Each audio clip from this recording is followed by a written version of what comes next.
Thank you, everyone. Testing. Is this working? Okay. Okay.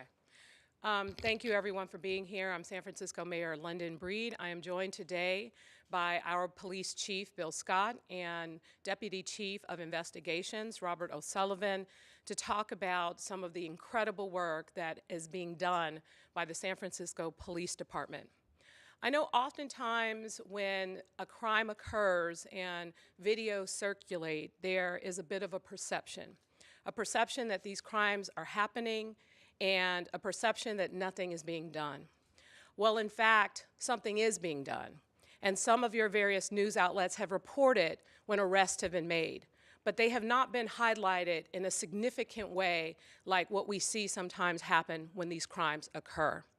I think what we have seen in recent months is a change in deployment, a change in additional resources that we've received, and a change in our attitude around what we will do in San Francisco. Sadly, we have seen aggressive changes in our police policies from our police commission that have made it very difficult for this department to do what they need to do, but we have not let that stop us from doing everything we can to hold people accountable when they commit crimes in San Francisco. We have a police department that is working hard to go out there and to deal with crimes, not just in our downtown area, but in all neighborhoods of San Francisco. And the chief will talk more about the specifics of that in just a moment. But we also have a district attorney who is willing to prosecute, and for the first time in a very long time, have even prosecute people for drugs dealt on our streets that are in fact killing citizens of this city. So I just want to kind of give you an overview of some of the things that you will hear today. Specifically, we plan to talk about some of the more recent organized retail theft and the fact that we received a state grant for $17 million that has allowed us to step up our efforts to not only support additional officers to deal with these issues, but to also provide additional prosecutors in the DA's office to, again, hold people accountable. Smash and grabs in our bait car program has led to some incredible results, including a number of arrests, and we are starting to see declines in car break-ins. Fencing operations and the drug market that we have been talking about, the number of dealers and users who are being arrested on our streets to be held accountable. The support we've received from the state and the federal government have been invaluable in this work. The vehicle thefts, the armed suspects in commercial burglaries, the killing of a store clerk in the Richmond district, and looking at all of these things that have occurred in every single instance. In many of these large cases, arrests are being made, and we are doing everything we can to ensure there is a full, comprehensive, thorough investigation and there is follow-through to these cases, so we have a rock-solid case when the time comes to take these either to trial or what have you. Ultimately, we have seen a number of recent events that have gotten a little bit more attention. Just yesterday, the issue that happened downtown in the Union Square area with Dior, and the fast and quick police work that led to the arrest of at least 2 suspects. We appreciate the work that they have continued to do to address these issues, but there are other issues that occur in San Francisco that I do want the chief to get into the details to talk about, where officers are doing the investigations, following through, and making big arrests for this city in order to ensure that people are held accountable. Now let's just talk about just the other side of that. This city has been a big supporter of reforms to our criminal justice system. They have been a big supporter of reforms to our police department. We have not abandoned the things that we care about. We will continue to do everything we can to provide treatment, to provide a second chance, to work with people, because ultimately, even though we have to make these arrests, we also want to make sure that people don't feel that it's okay to continue time and time again committing these crimes in San Francisco. We want to provide the layer of balance and support, but we also need to make sure that accountability is a big part of the equation as well. So that's really what we're here to talk about, and the chief will get into more of the specifics around each of these cases.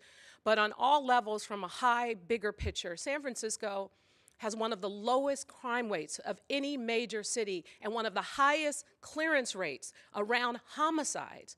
We are working very hard to ensure that we are protecting and serving the public so that people feel safe in our city. We are proud of the amazing work that we've been doing, and we will continue to step up our efforts on all of these levels very aggressively, because even though we are seeing a decline in car break-ins, in burglaries, and in other things that are occurring, at the end of the day, if it happens to you, we know that those numbers don't matter. So we will not let up, and we will send a strong message to people who come to San Francisco or who are here in San Francisco, committing those crimes, disrupting our lives, and making San Franciscans feel unsafe, that we will not allow it to continue. We have been saying it time and time again, and now we are finally able to implement this in a whole nother way that has led to some incredible results, a number of arrests, and a number of major prosecutions that have occurred with our district attorney's office. And we will continue to do this work every single day, in the middle of the night, in the broad daylight, whatever it takes to get to a place where San Franciscans, visitors, tourists, and others can walk down the street and feel safe in San Francisco.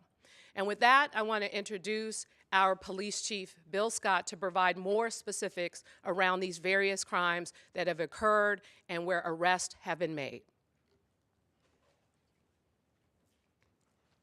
Thank you, Mayor Breed, and good morning, everybody.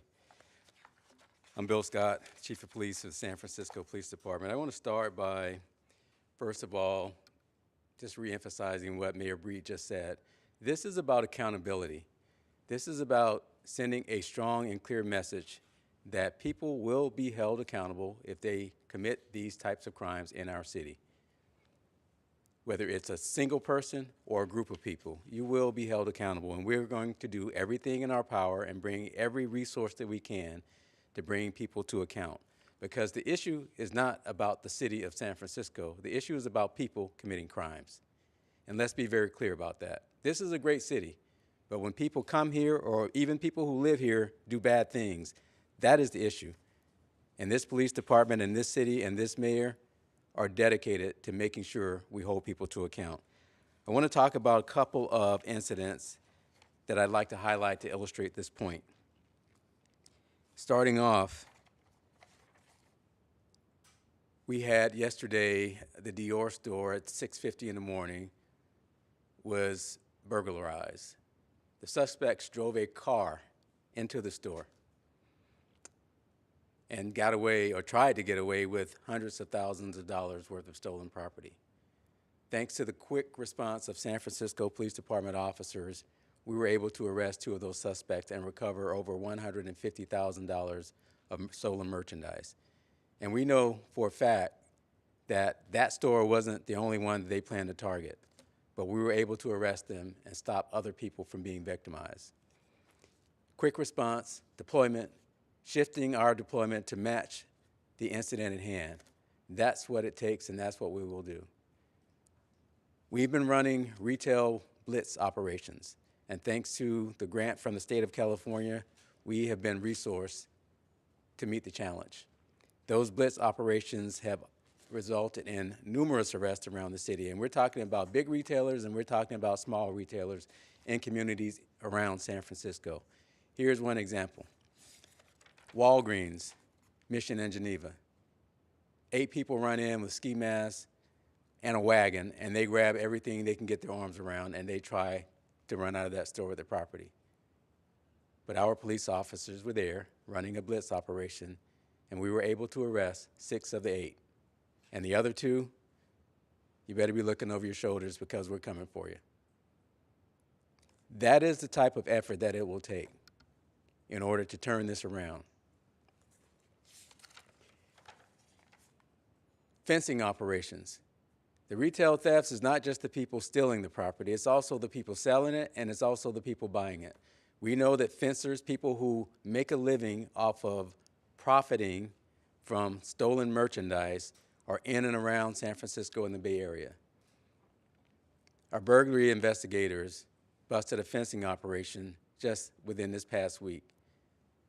They were operating on Mission Street We know the challenges that we have on Mission Street with the selling of stolen merchandise, with a street market that's unpermitted, that's unlicensed, and that deals in stolen merchandise vastly more than anything else that you see out there.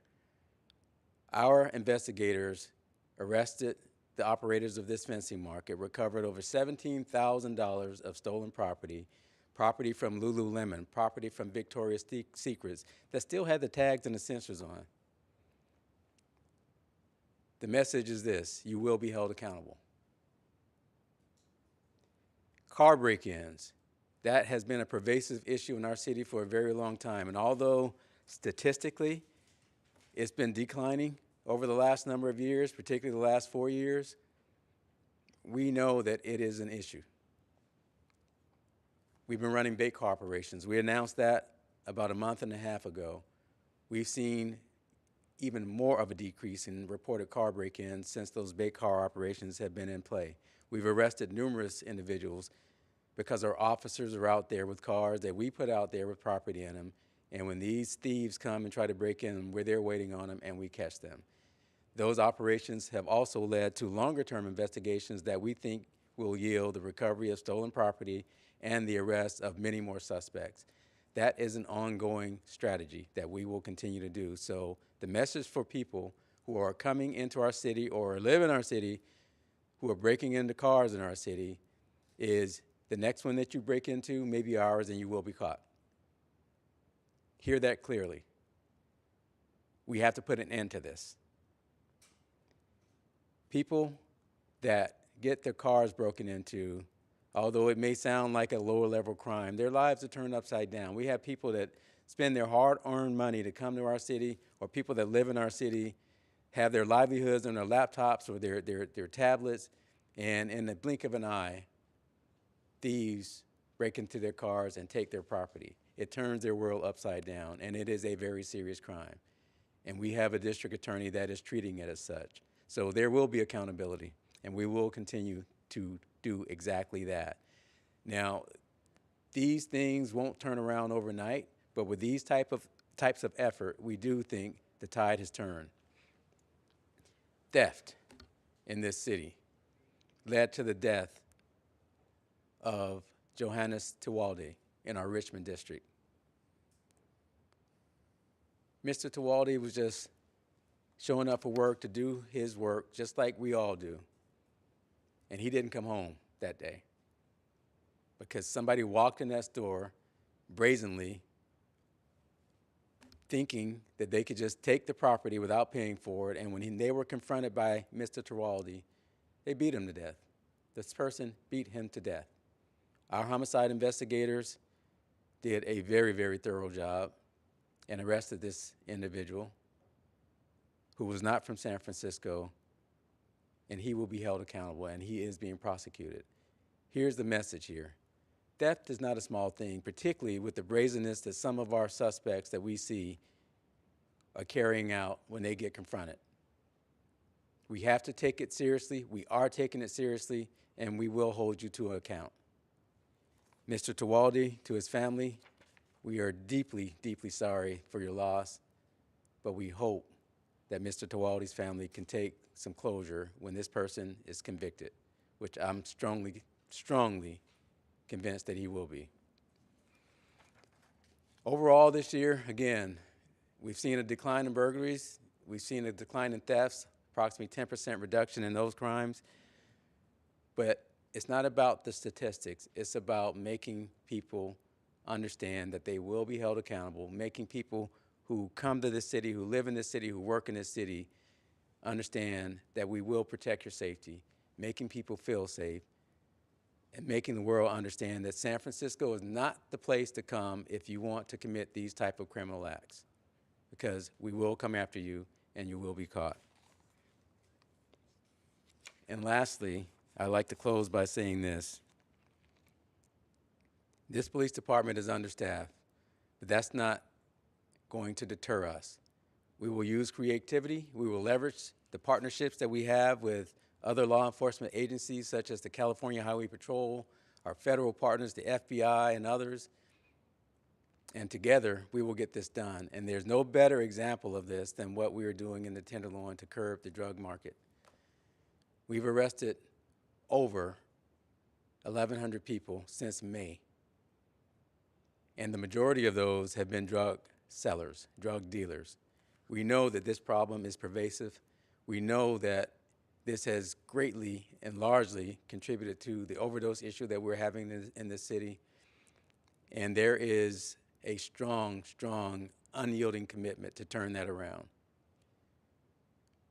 With the Drug Market Agency Coordination Center that the mayor has led, and we've set that up since May, we have had a steady flow of resources in the Tenderloin, including the San Francisco Police Department, including the California Highway Patrol, including the Drug Enforcement Administration, including the FBI. And that will not stop. Our district attorney and our U.S. attorney are prosecuting these cases both on the state level and on the federal level, and we expect to see consequences when these people are convicted.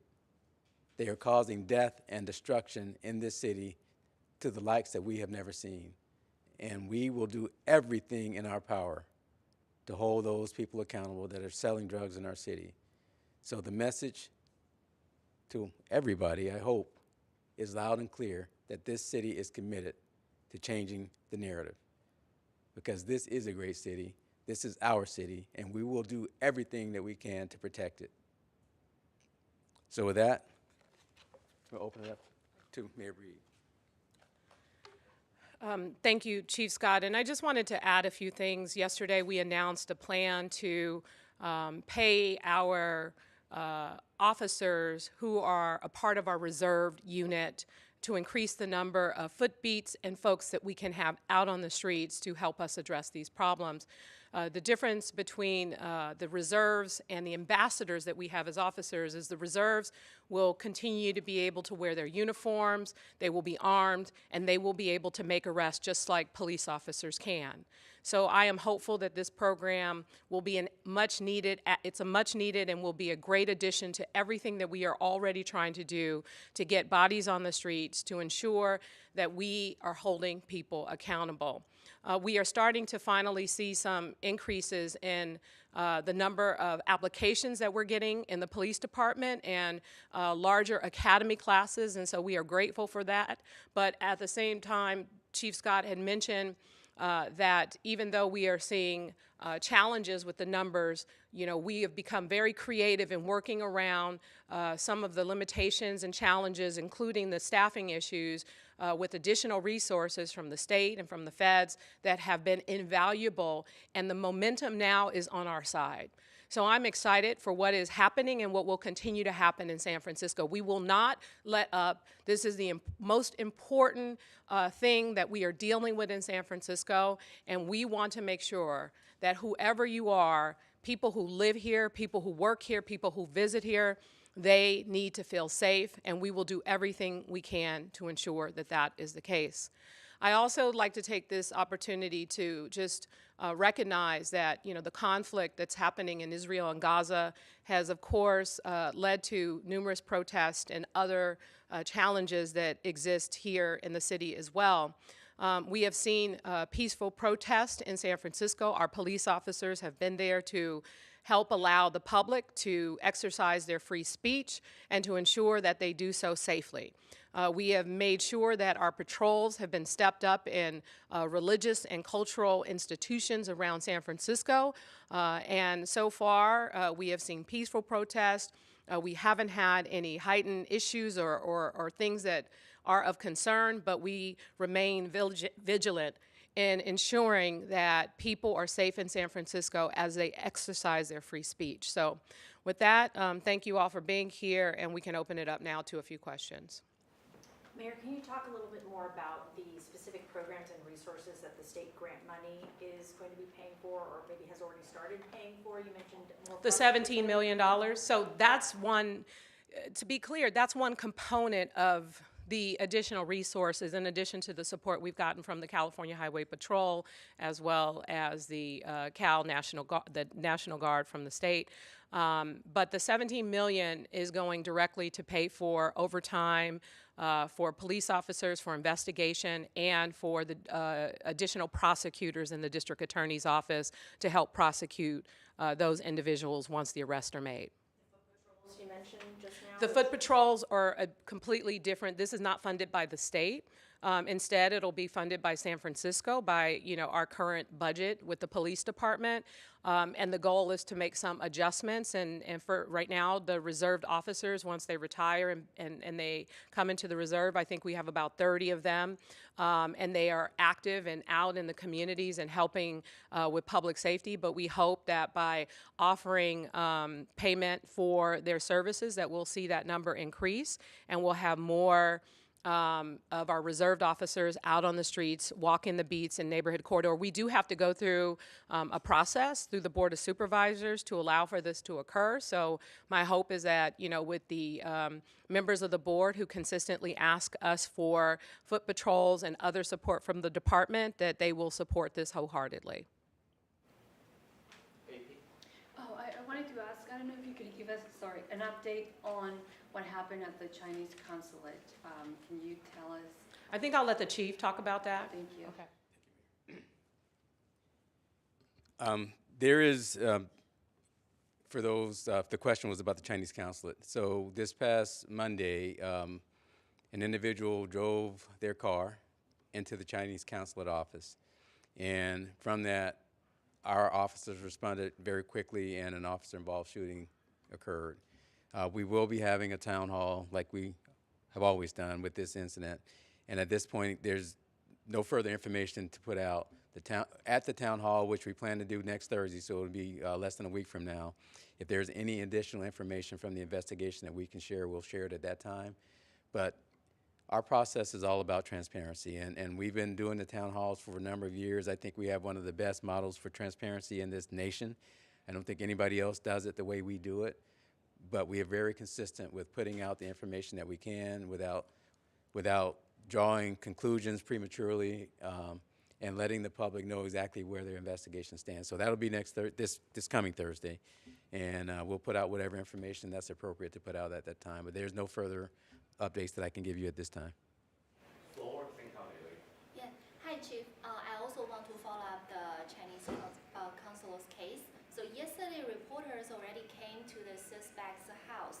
So did police also search his house, or does the police going to search, and how's the searching will play the role for the investigating? Yeah, searches are part of this investigation, and I don't know, what the reporters did, but I will say that searches and search warrants are part of this investigation. So will you use the reporters' searching results as your investigation consideration? I don't know what the reporters, I can't imagine a scenario that the reporters would be searching anybody's house, but we will follow the law and the Constitution in terms of how we conduct this investigation, and to go in anybody's house and search from a law enforcement perspective, you have to have either consent or a search warrant.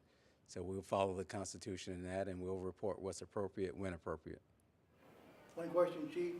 At night, early morning, people are walking around looking in cars, riding bicycles, riding motor scooters, and attempting to break in cars. So what can the public do when they see this happening in their communities? That's a really good question and an important question. First of all, let me say this. As far as the police, we do realize that, and we have officers out there that you will never know are out there. We conduct surveillances, and that's how we've made a number of our arrests on some very prolific car burglars. But for the public, if you see something suspicious, please call it in. Report what you see. Don't put yourself in harm's way. Be careful of how you do that, but please do that. It helps when we have a vehicle description, a suspect description, a license plate. That helps us do what we need to do to hold these people accountable. So call it in, report it. If you have photographs or videos, we need that too. Unfortunately, we're in a time where oftentimes people like to put things online before they even give it to the police department. And somehow we got to change that culture in our society. You know, we've seen some crimes that have led to deaths, and before we get a call, it's online, and then we're reacting to, you know, public outrage or whatever. My ask for the people of our city is, you can put it online if you want to, but please give it to us, because social media is not going to solve a crime. The San Francisco Police Department will. So we need that information, and the right thing to do, I think, is to give that information to us if you have it. That's my ask. Hi, I've got a question for Police Chief Scott. Mayor Breed mentioned earlier that cultural and religious institutions are having stepped up security given the conflicts in Israel-Palestine and escalating violence. We're aware that the JCC preschool has had more police patrolling there. Are other schools also getting heightened security from police? Yes, we are doing passing calls or extra patrols all around the city, and it's this police department is committed to protecting and serving everybody. So preschools, as the mayor pointed out, this conflict has sparked a lot of interest, debate, protests, and our job is to make sure that all that's done peacefully and within the law. So, and to make sure people see that we're out there doing these extra patrols and passing calls. So yes, the short answer is yes. Other schools as well. Chief, you talked about a decline in burglaries and in thefts. What are the new numbers that show that, and over what period did this decline happen? Like over the past month, past 2 months? Burglaries and thefts overall have been down in a negative all year, but in terms of car break-ins, that has increased since we started these strategies. We're about 10% overall larceny. Burglaries are down. Car break-ins are down year to date about 7%. So, you know, that's probably over 1,000 people, definitely over 1,000 less victims than this time last year. But let me just add this. I'm encouraging everybody to report crime. Not everybody reports crime. We know this. This is nothing new. You've heard me say this before. It helps if you report when you are victimized, because then we know where to focus our efforts. You have a better chance of getting your property back if it's stolen. It also helps. Please record your serial numbers on your computers, on your phones. If you have tracking, enable it to track, because we do recover property, and oftentimes, you know, the fencing operation that I just mentioned, you know, over $17,000. Now, a lot of that stuff had, you know, the retail tags on it, so we can get the property back to its rightful owner. Sometimes we recover laptops, computers, phones. I mean, we recover a lot of property that we can't find the owners because the serial numbers aren't being traced or they have not been reported. So anytime you report a crime and you give us a serial number, that serial number goes in the system. So if we recover your property, we can get it back to you. So it's going to take everybody, is my point here. You know, we have to do our jobs, we have to do our part, but the public can help too.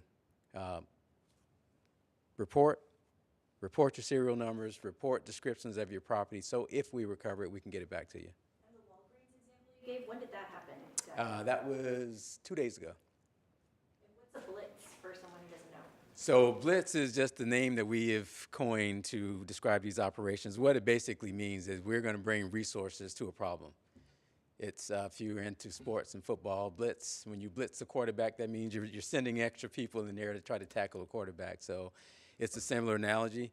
I mentioned this, you know, some of the tactics that we've seen by the people that commit these crimes is they try to overwhelm the security guards or even us when they go in numbers. And we have to meet that. So that's part of our strategy, is to have officers there so when these things occur, we have enough officers to do what needs to be done and arrest people. So that's what a blitz is. And are you still looking for more people possibly connected to the Dior thing yesterday? How Yes, yes. Well, we know it was at least 4, and we do have some good investigative leads to go by, and the message is this. You might have gotten away with it for those 2 that we didn't catch. You might have gotten away with it yesterday, but you won't get away with it forever. We'll find you. I wanted to just add some perspective, because on the various illegal vending that's going on in San Francisco, a lot in the Mission District and sometimes in UN Plaza and in other places in our city, it's a very layered thing. But I do think it's important that that people, especially the public, understands. Folks are asking, well, we know this is stolen, right? And why isn't the police doing anything? And a couple years ago, a state law passed that made it impossible for us to enforce laws using our police force. They have to be done administratively. So it put the city in a situation where we've had to create not only new legislation, but provide a different vehicle, people from the Department of Public Works to actually go out and really make sure that people have permits, which the city does provide for free. We just need to make sure that you are a vendor and understand where your stuff came from and have some receipts and other things. And we also want to make sure that we're doing everything we can as a city to try and enforce our laws, but it has been very difficult for many of our Department of Public Works staff and many of our public health inspectors around food. They have been attacked, they have been targeted, and they will not go out without police officers because we also have an obligation to protect our city workforce. It's a very complicated situation. It is a law that desperately needs to change, but in the meantime, there's a number of new policies that we are going to try and implement in San Francisco to eliminate certain zones as a place to do vending in San Francisco. We are working on that. We know there's a lot of work to be done.